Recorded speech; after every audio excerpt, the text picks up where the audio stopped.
Évangile de Jésus-Christ selon saint Marc, chapitre 8, versets 22 à 26. En ce temps-là, Jésus et ses disciples arrivent à Bethsaïde.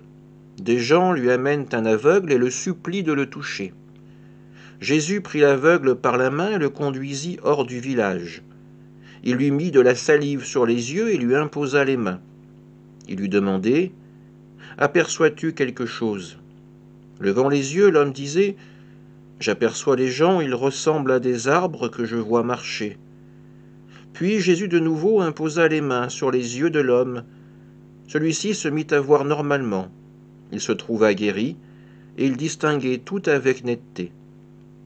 Jésus le renvoya dans sa maison en disant « Ne rentre pas dans le même village. » Acclamons la parole de Dieu. Une scène curieuse, une scène étrange, où finalement Jésus doit opérer en 2 fois cette guérison pour permettre à l'homme de retrouver une vue correcte, une vue normale. Au premier signe donné par Jésus, la vision est encore trouble, les hommes ressemblent à des arbres qui marchent. Jésus appliquera une 2e fois ses mains sur les yeux de l'homme et celui-ci sera complètement guéri.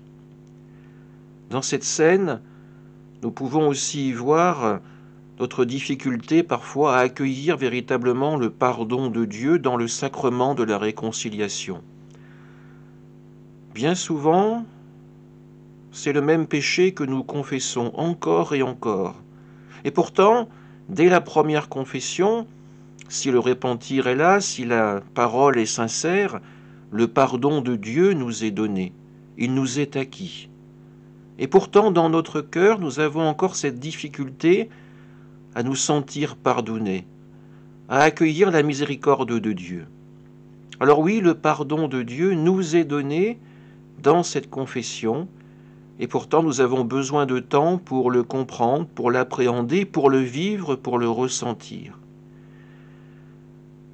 Heureusement pour nous, la patience de Dieu est infinie, comme son amour, comme sa miséricorde, et à chaque fois que nous en ressentons le besoin, nous pouvons faire cette démarche pour que le Christ nous aide à retrouver une vue claire sur notre péché et nous aide à avancer et à ne pas retomber dans nos travers, à ne pas retourner dans le même village.